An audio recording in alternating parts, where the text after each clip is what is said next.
Right, so here today we're going to show you how to take the temperature of a dog to find out, what we're trying to do here is find out if Emma's close to having puppies. So Emma is, she's well pregnant. She's actually about 2 days, 3 days away from her first due date. We're using a inexpensive Walgreens, buy it from Walmart, digital thermometer, costs $3 or $4. So what I do is I basically put this into her anus, goes in quite nicely, press the button, and then everybody knows how to run a thermometer. Basically, I'm looking for what the temperature will be, and if it's below about 99, this is an indicator that the dog's likely to have puppies within 24 hours. A normal temperature for a dog is something in the order of 101, 102. So you can see here we're at 99.1, and we're getting close to being done with this thermometer, 99.3. You've got to let it beep. Yeah, sometimes it takes a little while for the thing to...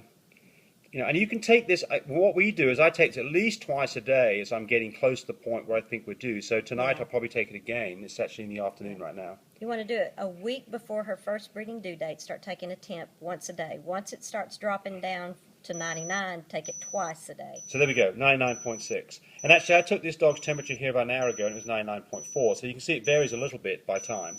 But anyway, this dog is getting close. So now here's the next step. By the way, if you don't have one of these, this is a great tool for any diagnostics. If your dog's not well, the first thing you do in any diagnostics is to take a dog's temperature. What's a normal dog temp? 101, 102.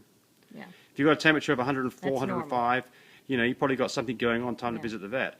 But in this case, we're looking for a drop. Okay, so now what we do is, what we do is we keep mamas that are about to have puppies, we keep them, in this case it's in our living room, this will get moved outside our bedroom at night. Oh yeah. And it's full of nice, crinkly newspaper. And the reason for that is that when this dog starts to nest, I'm going to put Emma in here. Okay, Emma, in you go. In you go. There she goes. All right, there's Emma. You can hear her plonking around. Hey, Emma. So what you're going to see here is... We've got lots of babies. Yes, what do you think? How many babies? 4. I'm going to guess 5. Okay. All right. Bet's on. Bet's on. Okay, so what's going to happen here is, you might just show me now here for a second. Okay. So what's going to happen is she is going to start just getting off that newspaper. She's going to start rocking that newspaper up. Get down on the ground, James. she'll be digging away like this. And I mean, she'll be frantic. I mean, this is not just a messing around, a little itch or a scratch. She will be digging around and making a nest. She thinks you're playing. Yeah. Yeah. Making a nest. And you can hear that from the other side of the house. Oh, yeah. If you hear that nesting going on, and you hear it a couple of times in 5 or 10 minutes, I'll bet you donuts to dollars that your dog is going to have puppies in the next 5 hours. And it's probably time to be having a visit to your vet. Or less. Or less. So here's the deal. I have lots of people we breed dogs for. And we do lots of inseminations via shipping semen. And the breeding went fine, and then they'll say, oh, while I was there, the vet did the insemination. I scheduled the C-section for 63 days from now. And it's like, no, don't do that. Because if you take puppies 2 days early, guess what? Their lungs haven't developed, and you'll lose puppies. On the other hand, if you leave it too late, you'll get up in the morning and you'll find dead puppies or a dead mother.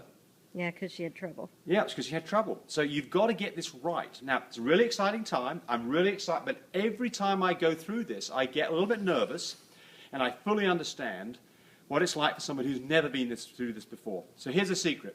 Get a thermometer. Start taking the temperature 6 days beforehand. Watch that temperature. Hopefully you'll see the classic temperature drop below 99. If you do, it's time to make a visit to your vet. If you see this dog nesting, it's time to make a visit to your vet.